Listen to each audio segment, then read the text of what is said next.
迎大家俾翻掌聲你哋好嘛？哇，好開心就係大家咧知道今日係咩日子係咪啊？我諗大部分人都知，有冇朋友唔知㗎？有噶嗬，係啊。咁啊，今日咧就係我哋公司一個月安排一個好大型嘅聚會嘅一個好日子，就係咧，我諗大家知道今日嘅題目咧叫養生大三步，係咪啊？咁啊，可能有啲朋友咧，有冇朋友聽過之前嘅兩步啊？舉下手嚟睇下先，哇，都好多喎，恭喜你哋啊！咁啊，頭嗰兩步大家攞到啲咩正料啊？有冇跟住做啊？咦，好似冇咩回應喎，哇，正啊！咁啊，其實呢，如果大家有去聽嘅呢，如果你跟住我哋嘅講者教一啲即係養生嘅心得呢，我有啲跟住做嘅喎。譬如話食產品嘅時辰嗰度呢，改變咗呢，原來食到個效果唔使咁大量，但個效果呢係非常之有效嘅。咁呢個我其中一個心得。咁另一樣嘢呢，佢咪教我哋一啲養生嘅一啲秘訣，一啲少少嘅一啲運動嘅，係咪啊？譬如搓肚啦，係咪啊？挺肝有冇做下㗎？哇！你發覺咧，呢個呢，你會係啊，你嘅消化系統啊係非常之好㗎，好嘛？咁啊，今日呢，第三步呢，哇！佢教我哋一個心法啊，即係虛竅嘅。我哋一啲心態上嘅，令到我哋呢個人做人會虛身啲嘅。咁大家想唔想啊？想係咪啊？咁啊呢個講者呢，可能大家都會好熟悉，心中都有數㗎啦。咁佢呢係我哋公司嘅一戶飛躍經理啦。咁佢亦都係呢，加入貨一排已經係16年㗎啦。咁佢呢就係加州嘅註冊營養師喎，亦都係中國嘅一個註冊營養師啦，係咪啊？咁所以公司會每一次邀請佢講呢個講座呢，大家都會好雀躍。咁啊，大家會知道呢，佢會啲資料啊係非常非常之齊全嘅，好嘛？咁如果大家即係覺得喺一陣呢 PowerPoint 入邊嘅資料呢，可能大家都好想得到嘅呢，我相信公司會有啲安排嘅。咁而呢啲講座呢，咁有冇朋友呢會上載公司嘅網頁呢去睇返啊？我哋公司嘅網頁呢係會有上載嘅喎，所以大家如果假設今日你嘅朋友咁啱唔得閒嚟唔到嘅，咁你可以叫佢踢返去公司嘅網頁，可能最遲1、2個星期到啦。咁公司嘅職員呢就會將佢擺上網㗎，咁你哋嘅朋友呢就會可以睇得返嘅，好嘛？咁所以喺呢啲心得上面啦，再加上佢教我哋啲心法啦，咁令到我哋呢大家會更加會追擁有嘅咩啊？健康啦、長壽啦、美麗，想唔想啊？想，咁既然想呢，咁我哋呢就要邀請我哋今日嘅主講貴賓，好嘛？咁啊，俾一啲心法我哋，令到我哋更加健康啦、靚啦。有請我哋嘅公司嘅飛躍經理曾賢佳，掌聲熱烈歡迎！唔該晒，大家好，又見大家啦，一個月一次。OK， 咁今日同大家去講呢個會，咁就遲到咗幾多分鐘啊？非常之抱歉嗬。咁咧就唔啱好啊，2點半鐘喺個碼頭，喺嗰個中國碼頭度落船。咁我諗住行過嚟啦，咁望望個天，哇，熱到咁嘅樣，點行啊？行完過嚟我去沖涼先得咯。咁搭部的士啦，咁樣。點知搭完部的士就後悔啦，捉咗喺部的士嗰度坐咗差唔多4個字。我促進反應我一路坐一路同個的士司機傾偈，我話香港而家都變賭城啦咁咩賭城啊？我話普通話賭城，即係塞車嘅意思啊！堵車普通話叫堵車啊嘛。所以咧，塞車嘅城市咧，喺國內佢哋有個習慣嘅叫法，叫做賭城，又變成澳門賭城。咁其實咧就，不過我覺得香港咧就因為近嗰段時間四圍走啊，咁咧發覺香港咧變化都好大喎。大家覺唔覺香港咧而家越嚟越靚啊，越嚟越繁榮咁嗬？不過咧啱啱同我哋嘅攝影師咧喺度傾開偈喺門口嗰度，門口嗰張傻佬嗰張相，嗰張相應該係05、06年影嘅，嗰張傻佬啊！大家睇下呢張相同而家呢個人有咩區別咯？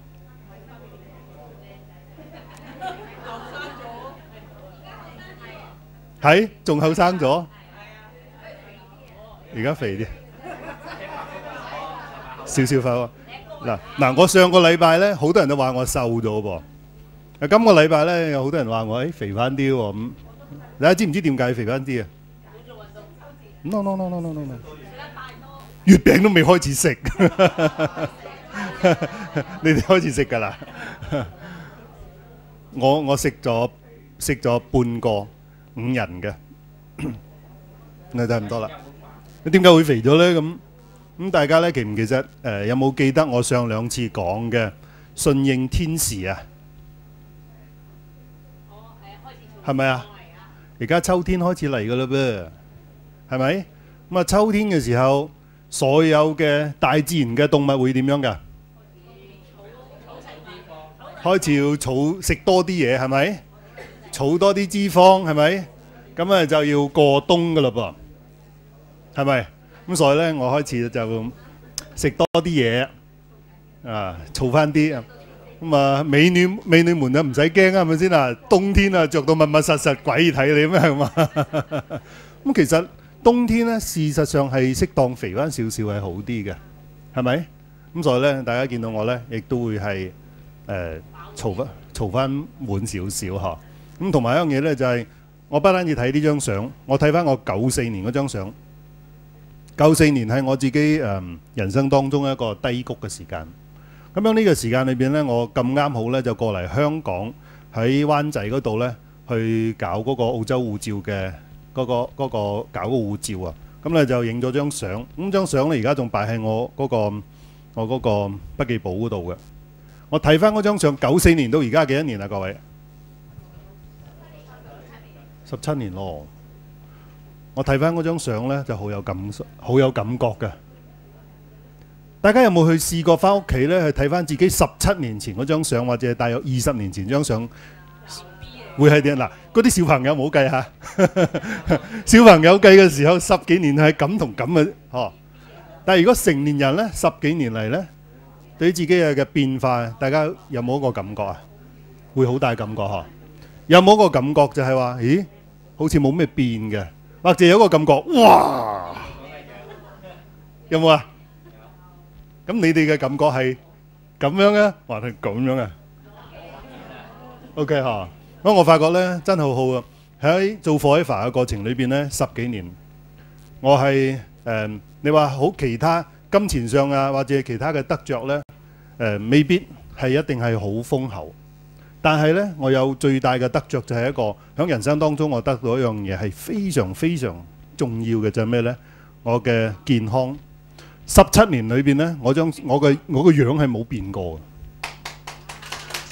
呢個係 Forever 俾到我嘅一個人生當中嘅一個最大嘅禮物。對翻轉頭咧，我睇翻我自己好多同學，同我同一個年紀嘅同學，因為我嗰段時間都喺中山，身邊咧好多同學或者好多同年人。結果咧，我會發現到一樣嘢咧，就係大家同學坐埋影張相咧。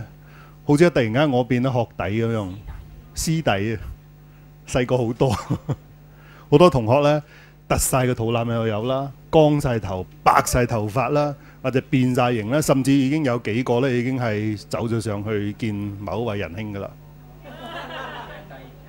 上哈利路亞噶啦。咁所以咧喺 Forever 嗰幾年裏邊咧，我係得著亦都好多。咁啊近嗰段時間咧，我亦都經常去同啲朋友啊，響中山嗰度咧，而家愛上個運動咧，不嬲我好中意㗎。我84年讀完書嘅時候咧，我就已經係響中山咧，自己踩部單車踩上去廣州灣嘅。大家知即係明咩意思？響當年嘅84年嘅時候，踩部單車從中山踩去廣州係咩意思啊？即係等於喺呢度，你踩部車去到，即係喺香港踩部車去到東莞或者更加遠啲，踩單車，而且仲唔係而家大家眼見到嗰啲咧咁先進都會變速啊，嗰啲會有檔位啊，嗰啲咁樣嘅單車喎，唔係喎，係嗰啲大陸嘅鳳凰牌，兩支通硬住嗰啲硬掘掘嗰啲喎，係朝頭早6點鐘踩到去廣州，踩到下晝2點鐘，踩到去，大家知唔知廣州有個白鶴洞啊？即係以前去廣州嘅時候呢，有一個叫白鶴洞，一個好大嘅斜坡。咁我行到1/3唔夠嘅地方，我就踩唔上去啦。咁於是乎咧落地行啦，點知落地行呢就抽筋。結果呢，始終要踩翻車上翻去，因為你個肌肉用慣咗個力。84年到而家幾多年？你未出世。我啱啱上個禮拜我報咗一個團，團費就好平嘅，50蚊報名費嘅啫。但係呢，係要踩單車踩200公里，一日之內，朝頭早6點踩到晚黑8點，係響陽江踩車踩到去珠海，200公里。同我哋一齊踩嘅呢，我諗我都係屬於佢哋所講嘅，即係好多車友所講嘅，當中叫咩呢？骨灰級有冇聽過？骨灰級的，即係我係屬於最老餅嗰批啊！全部跟埋我哋一齊踩嗰啲呢，都係嗰啲20歲、10零歲嗰啲嘅後生仔。平時我哋而家出嚟踩車鍛鍊呢，基本上係好多後生仔根本連我哋尾燈都睇唔到嘅。我哋平均時速可以踩到30幾公里，單車喎，時速30幾公里，你哋諗下係咩回事？飛啊，好快！通常我哋會同嗰啲電單車跟住佢行，一啲電單車或者大陸叫摩托車，我哋跟住佢行。咁各位，我同大家講呢啲故事係咩意思呢？就係話，當你個人你能夠識得去保養。你能夠 keep 好自己嘅身體，冇病冇痛。響 forever 嗰16年裏邊呢，基本上我係未入過醫院啊，係未去做過啲咩古靈精怪嘢咁，即係個身體一路 keep 得好好嘅。但係呢，我喺94年嘅時候呢，我曾經係一個心臟病嘅患者，心臟塞咗2條血管。所以各位學好對自己嘅保養，其實呢個係對於我哋嚟講呢，係一個非常之重要嘅嘢。咁上面嗰2講呢，我哋講咗乜嘢啊？第一講咗乜嘢？三通，跟住咩啊？1瓶。第二次呢？第2步講咗乜嘢？保養，點樣去做運動，教大家點樣喐手喐腳，係咪？咁今日同大家講嘅呢，就係我哋講嘅修養啦。一講到修養嘅時候呢，我首先喺呢度呢，就先同大家講明一樣嘢喎。呢一個題目呢，係我最唔擅長嘅項目，因為我都唔係一個修養好好嘅人，明白大家？如果唔係呢，同大家一講完啲課，咦，上面嗰個講緊乜水嚟㗎？咁樣呢個係咪咩專門去好似人哋講嘅嗰啲傳教士啊，或者係嗰啲點講啊？專門去傳播福音啊，咁啊係咪呢類人啊？話俾大家聽，唔係，我純粹係一個咩呢？係一個普通嘅人，亦都曾經有啲人同我講：喂，林生，你都感冒啊？咁樣，我望住佢，我話我係人，我唔係神，係人都會有少少病，係咪先啊？咁所以呢，我同大家去講呢個修養嘅嘢呢，咁希望大家要理解。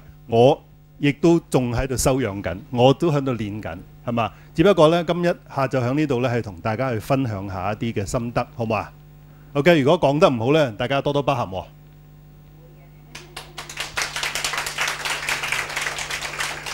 OK，好啦，咁啊，我哋先同大家講一講。響一般情況嚟講呢，我哋講修養，咁啊，大家聽嗰2個字講得多啦，嗬。咁到底修養係包含咗啲乜嘢呢？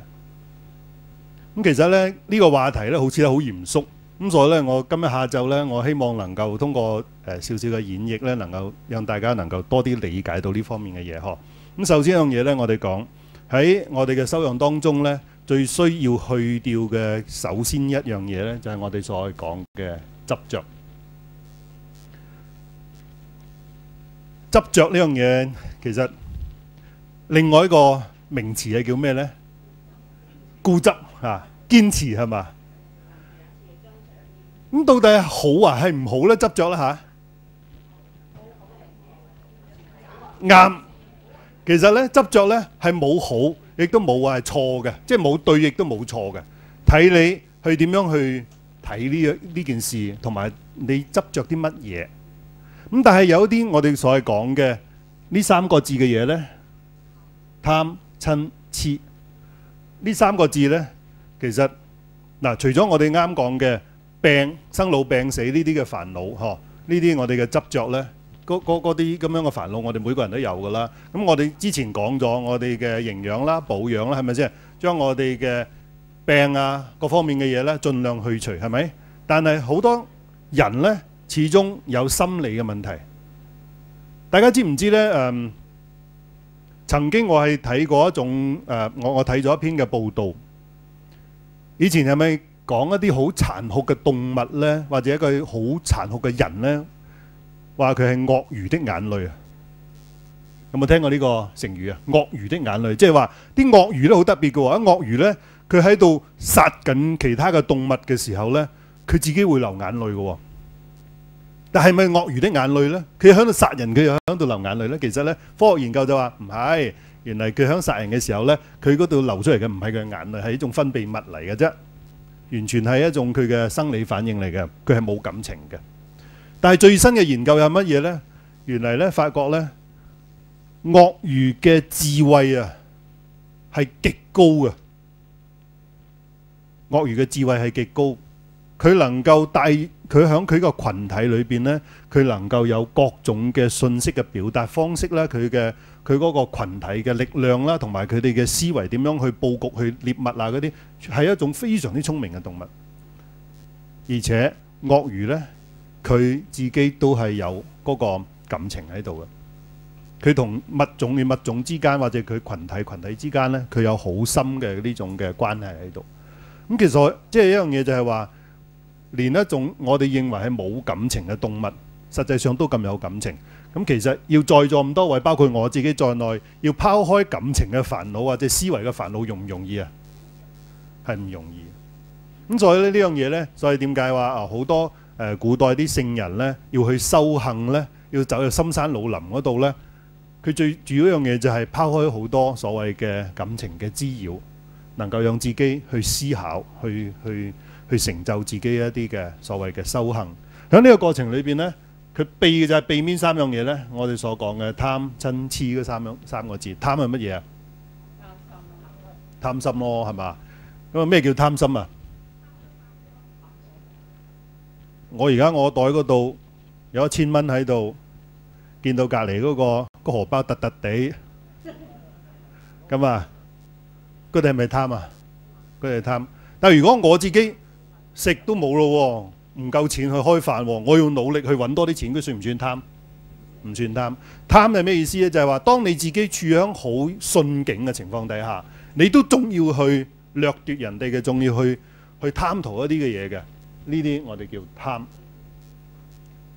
但係喺現代社會裏邊咧，我哋所講啊，物欲橫流啊，好多人都係點樣啊？我而家揸住部係咪？揸住部 Toyota 唔得喎，人哋揸部 Benz 喎，我又要點啊？點都要揸翻部 Benz 先咁樣嗱。呢啲其實我自己就不嬲，由細至大咧，我有個天生嘅。第一，我唔追潮流。我哋讀書嘅時代咧，好多後生仔咧就會留長頭髮，男仔啊，着喇叭褲。咁個喇叭褲可能而家後生仔都唔知咩意思啦，係咪？有冇人知咩叫喇叭褲㗎？知啊，個褲腳可以掃地嗰種咧。我從來又唔會追呢樣嘢嘅喎。咁咧等到大個少少啦，咁樣嗰啲人啊追電話，咁啊以前啊咁大個水壺嚇，知唔知㗎？周星馳嗰啲咧掟得死人嗰啲咧，佢有電話我唔得。直到今時今日，我自己都係人哋話送你4袋蘋果嗰啲咧，我而家都仲係用緊一個最簡單嘅 Nokia。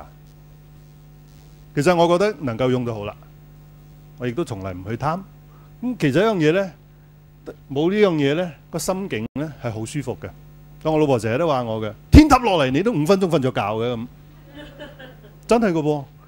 幾多問題幾多煩擾都好咧，我翻到屋企嗰度咧，將對手，大家可以試下嘅噃。如果當你好多煩嘢嘅時候咧，將對手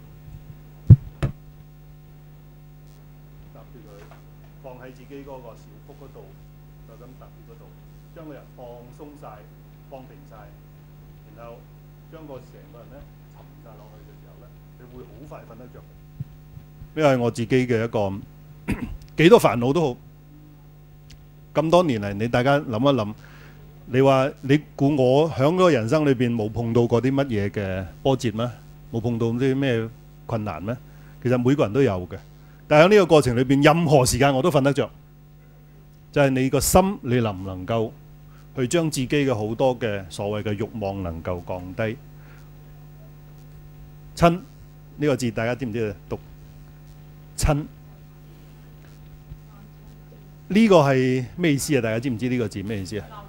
嚇，嬲，好嬲怒，係咪？痴咧，痴迷，唔係花痴。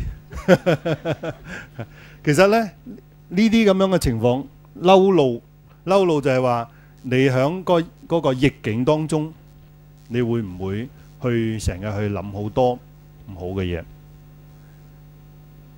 痴。你要痴迷，其實一樣嘢呢，我經常都同啲朋友講，因為澳門呢就早幾年嗰個樓市啊，而家我諗香港都係啦，升得緊唔緊要？澳門啲香港啲樓市啊，啲後生女買到自己嘅樓未啊？好多粒樓。其實你知唔知呢？其實呢種嘅樓價嘅上升呢，就同我哋而家人類嘅呢個嘅貪字好大關係。其實講真，香港、澳門嘅樓價值唔值呢個錢呢？大家話值唔值呢個錢？係完全唔值嘅。係點解會升到咁高呢？係俾人炒高，係咪先？啊，點解會炒高呢？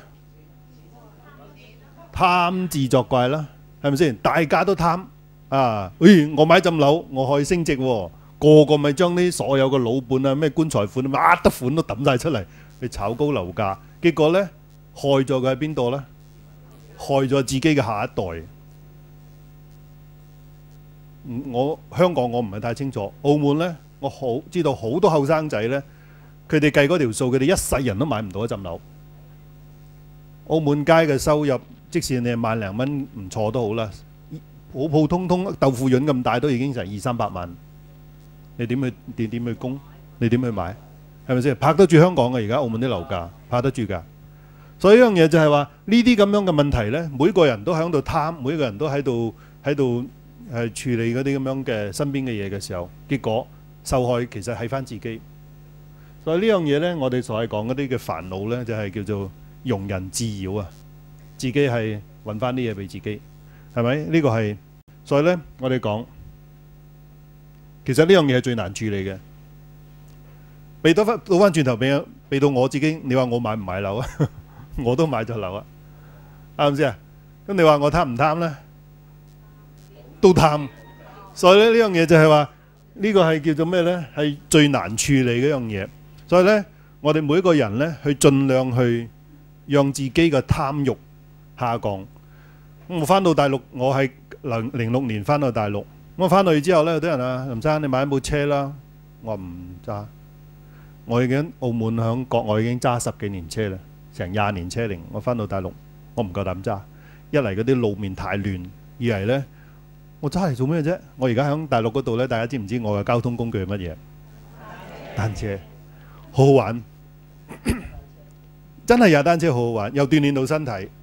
又讓自己咧去感受到好多低碳嘅生活啦，幾開心嘅一樣嘢嚟嘅。所以咧，如果大家有機會咧，多啲去郊區踩下單車嚇。公路香港好似得單車同汽車係共用道路㗎係嘛？高速嘅一定全世界都唔俾啦。有單車徑係嘛？係 OK 嚇。多啲踩下單車，或者如果冇能力踩單車去跑下步啊，去行下山啊，去爬下山步行啊咁樣，其實好好嘅。多啲當大家有機會多啲去接觸大自然，多啲走開去嗰個自然嘅環境裏邊，你睇翻好多嘢呢，你個心境呢係完全係會變化嘅。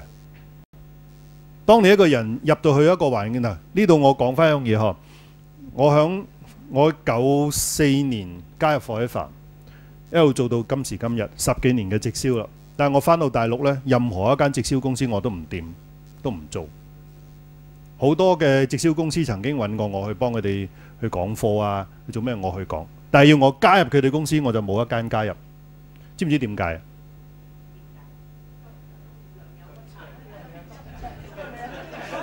呢個講得啱，執着我係擇善而故咩呢？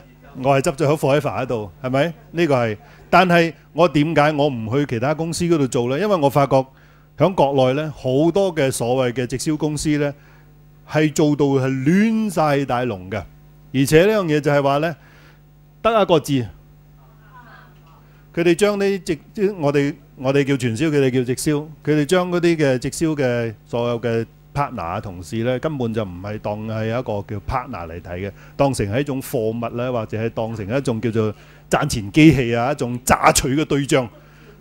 係啊，佢會將啲人咧去禁錮啦，甚至係真係禁錮嘅，唔係講笑㗎。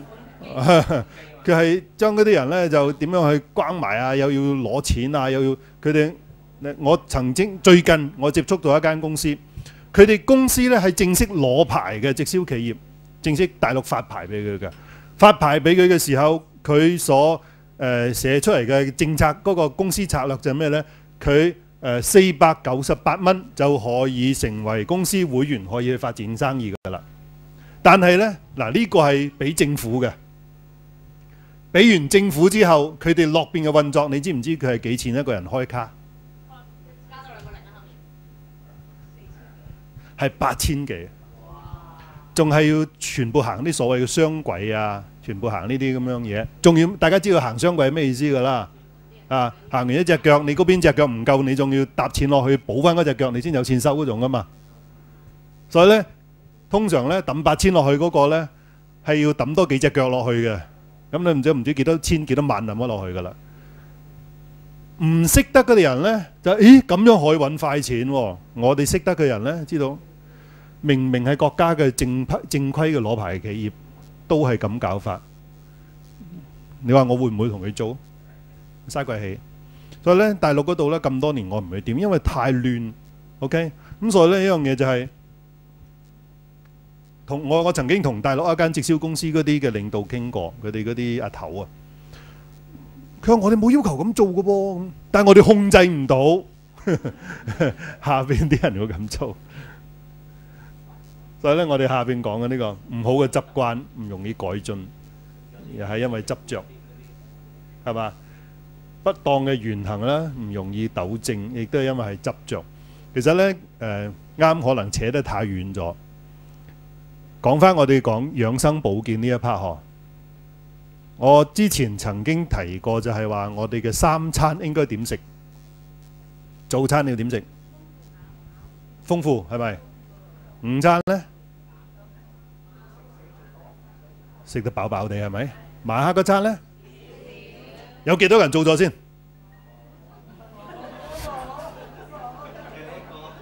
嚟，舉定手，做咗嘅1、2、3、4、5、6、7、8、9、10、11、12、13，都係10零位做咗。有啲我哋喺屋企做咗嗬，點解唔做呢？明知呢樣嘢好㗎咯噃。唔係，冇咁容易講人執着先啦。習慣係咪？好多人習慣係乜嘢呢？哦，夜晚嗰餐，成家人坐埋一齊，係咪？開開心心食飽啲咁樣，結果呢10零20年之後呢，去醫院嗰餐呢更大餐，明唔明啊？其實仲有一樣嘢嗬，大家有冇諗過嗱？而家我哋成日講低碳生活啦，係咪？個地球就要穿窿，係咪？一陣間嗰個大氣層有點嗬，穿咗啦已經。其實大家有冇留意到呢？嗱，香港有一個地方，而家澳門都係咁嘅，叫做不夜城。不夜城咩意思呢？就係夜晚晚啊，周圍都全部開到啲燈光滿晒嘅，係咪先？大家諗下一樣嘢，如果我哋全世界嘅人早瞓覺1到2個鐘，個地球會慳翻幾多電啊？嗱，大家諗一諗，我哋平時我哋用電用得最多係咩時間呢？就夜晚啫嘛，係咪先啊？開電視啦，開冷氣啦，係咪先啊？炒餸煮飯啦，一大堆嘅全部係電，係咪？特別係食完飯之後坐喺度睇電視，吹住冷氣幾舒服，係咪？或者夜晚出去落啲啊，去玩啊，咁全部都係要耗電。真係㗎，我曾經計過條數，每一晚黑大家都提前1個鐘瞓覺，對身體有冇好處啊？嗱，對個大自然有冇好處啊？嗱，但係點解唔改啫？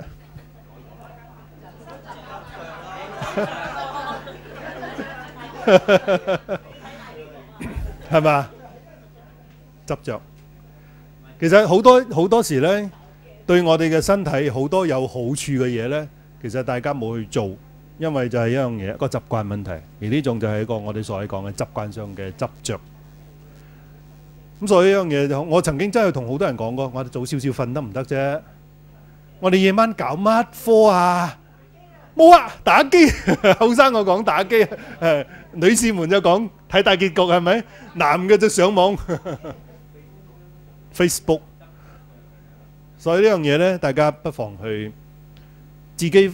其實我唔喺呢度呢，要講嘅呢，講幾日幾夜都講唔完呢方面嘅嘢。大家不妨翻去自己諗一諗，喺自己日常生活當中有啲乜嘢係影響自己嘅健康嘅執着呢？夜瞓，夜晚食得太飽，或者係中意飲啲碳酸飲料，有冇㗎？有冇？或者有啲人唔中意運動，好辛苦嘅運動咁。一聽到我話踩200公里，200公里啊，咪死得咁。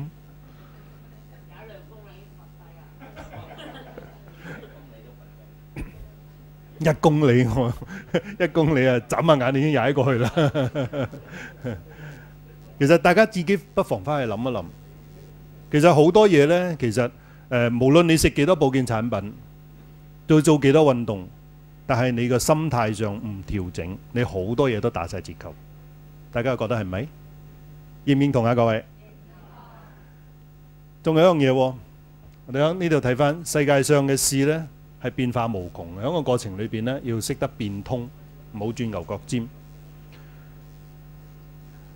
有啲人話我中意食鹹魚，嗱，明知食鹹魚會生 cancer 噶嘛，我係中意食啊，咁點啫？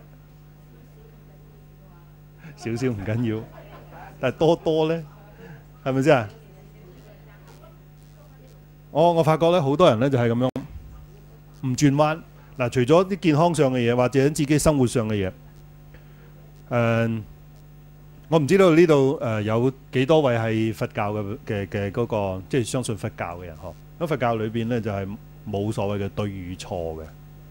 點解我哋要講冇對與錯咧？其實任何一件嘅事情，站響 A 嘅角度可能係啱嘅，站響 B 嘅角度咧，可能係錯嘅。喺中國人嘅嗰個家庭關係裏邊咧，婆媳關係啊，係最普遍嘅一種矛盾關係。大家覺唔覺啊？好多時咧，做奶奶嘅係咪覺得個新抱，做新抱嗰個咧覺得咁㗎有代溝，係咪？但係其實喺個過程裏邊，到底係邊個啱與唔啱咧？清官難斷家務事。我好多時咧，個做奶奶嗰個咧，你試下企翻向後生嗰個角度去睇。嗱，好多奶奶就舉個例子嗬，唉，冇咗個仔啦，咁點解啊？個仔娶咗個老婆，係咪？個仔就聽咗個老婆話啦，咪覺得自己冇咗個仔啊？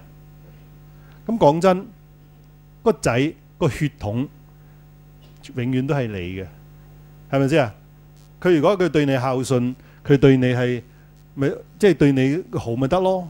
你何必即係諗住下下就係話嗰個仔嫁咗之後，唔係個仔嫁咗，個仔個仔娶咗老婆之後就話個仔冇咗個仔咧，係咪先啊？其實呢啲都係一種叫執着。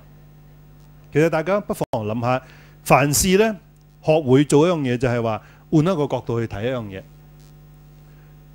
即使你係有時候你行到條街嗰度俾人呃咗，嬲唔嬲？可能你會去嬲，我都會嬲。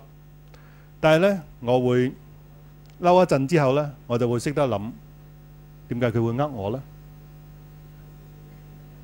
可能佢會好窮，可能佢飯都開唔到。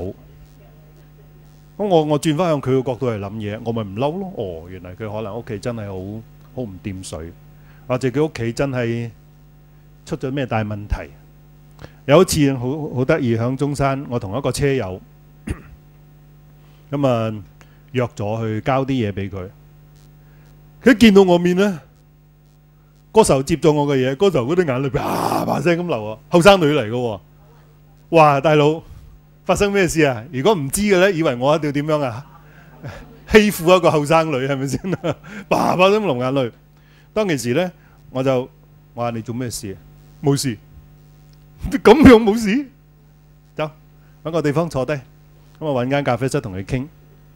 咁咧唔傾又是可，一傾咧就原嚟咧佢寄咗筆錢翻去俾個妹去讀書，佢老豆咧就一聲唔出咧，就嗌個妹攞咗嗰筆錢去做自己嘅嘢。咁佢就好嬲啦，嬲乜嘢？嬲佢爸爸唔同佢講，嬲佢爸爸自私。哇！當其時佢喺我面前咧就講好多好唔開心啊、好傷心嘅嘢。佢話佢爸爸點。我聽咗佢講咗半個鐘之後咧，我就同佢講話：你不妨咧等你心情平靜咗落嚟之後，隔1到2日，你打翻電話俾你爸爸，問一問佢點解會動用咗嗰筆錢。你了解咗之後，該嬲嘅時候先再嬲啊！咁過咗幾日之後咧，佢就接受我嘅意見，佢就過咗2日之後，佢真係打電話俾佢爸爸。咁原嚟咧，佢爸爸係攞嗰筆錢咧去睇病，有急病，喺個親戚病得好緊要。咁佢咧一聽完呢個樣之後咧，所有嘅怒氣亦都消除咗。咁但係當其時咧，佢自己咧係嬲到咧喺條街度震。各位，其實好多嘅問題咧，其實當你去嬲、去執着一件事嘅時候，你不妨試下轉一個彎。轉一個角度，唔好死鋥落去。一個人咧，你鋥住喺個牛角尖嗰度咧，出唔翻嚟。甚至喺我哋嘅學業裏邊，或者係我哋做事情裏邊咧，往往好多時，喺學術界咧，曾經有一句咁樣嘅話，就咩咧？象牙塔，知唔知咩叫象牙塔？象牙靚唔靚啊？名唔名貴啊？名貴。象牙塔嘅尖嗰度會發生咩事？係形容啲乜嘢咧？形容一啲好高學歷、好有水平嘅人，佢只係識得顧住佢自己專業範圍裏邊嘅嘢，佢周圍嘅嘢全部唔識。我曾經去處理過一對父子，兩父子都係高級工程師，但係居然我嗌佢你要飲水嚟保健，咁簡單嘅道理，兩父子都唔識，只係執着響佢自己嘅專業嗰度。除咗佢自己嘅專業，其他乜嘢佢都唔理嘅。佢個身體幾乎就玩完。所以咧，我哋其實不妨試下自己從嗰個尖嗰度鑽翻出嚟，放開個眼界喺周圍睇。咁其實呢樣嘢咧，我自己近嗰幾年我去跟住啲朋友去踩車啊，四圍走。曾經俾到我一個好大嘅感覺係一個咩時間呢？就係我喺 Forever 公司帶我去嗰個 Grand Canyon 大峽谷。呢度有幾多個 partner 去過？應該 Maggie 去過啦，好多嗬。公司啲邀請過去，咁啊就去到大峽谷嘅時候，當我企到上個谷頂，頭頂嘅係一片深奧嘅青空，腳底下全部係大山大嶺，再向腳下邊去睇係深谷深淵。一個人企喺一個高山之巔企喺度嘅時候，覺得自己係一個咩人？渺小到不得了啊！各位，所以呢，當你企到去到一個咁樣環境嘅時候，你乜得執着都冇晒。其實即使講翻啱啱我炒樓咁，你炒幾多十層樓都好啦，你瞓落嗰張床嗰度，你瞓幾多地方？就咪個3尺掟咯，啱唔啱啊？個人死鬼咗嘅時候瞓落去，又咪呢個地方咯，係嘛？生帶不嚟，死帶不去，執着啲咩呢？係咪先？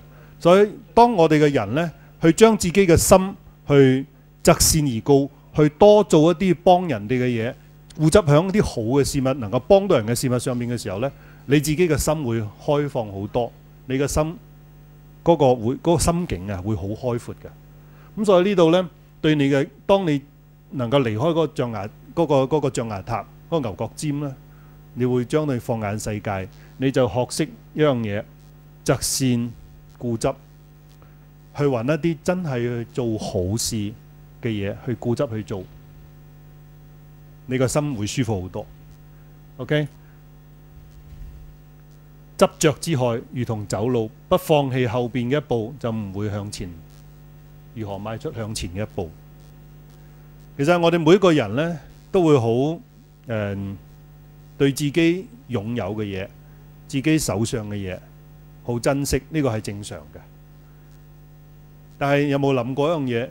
你每向前行一步，其實你將後邊都要放低啲嘢。你唔放低啲嘢，就等於企喺度。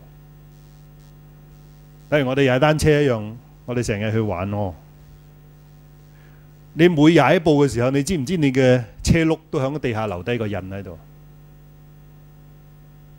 所以你要向前行，你要識得放低啲嘢。今日我見到呢，絕大多數都係女士。呢度有冇人試過失眠㗎？真係咁好？好多女士呢，我嘅病人當中呢，好多人都會有個毛病，失眠。當然啦，響病理上啊、保健啊、營養各方面，我哋會對嗰個失眠呢，我哋有好多嘅幫助，亦都好多嘅方法。但係如果有啲嘅心病放唔低，我哪怕你用安眠藥都未必有效。大家認唔認同？因為我自己都曾經係試過呢啲咁樣嘅環境，諗唔通一樣嘢，喺張床嗰度呢，碌嚟碌去，望住個天光，有冇試過？我諗好多人都會試過呢種情況噶啦。但係當呢件事情過咗去之後，望翻轉頭，覺得自己好戇居，有冇試過啊？做咩要咁睇唔開啫？係咪先啊？咪過去咯，係咪先？或者係在座咁多位，可能你哋屋企有小朋友，好多做媽咪嘅會好關注自己嘅小朋友，係咪？驚佢食唔好啦，係咪先啊？驚佢健康問題啦，驚佢學業問題啦，驚佢嘅交友問題啦，驚佢嘅性格問題啦，驚佢嘅品德問題啦，好多人都會驚，係咪？但係我試問一樣嘢咧，就係因為我自己都有小朋友，驚唔驚得嚟咧？請問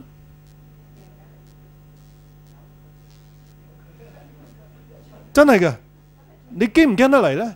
驚唔嚟啊！我帶女咧，曾經喺2年前咧，哇叛逆到不得了，叛逆到咧你係冇辦法係同佢正常咁溝通嘅。你講句嘢佢就頂啊，總之就總之你就係叫做一言就九鼎嗰種啦。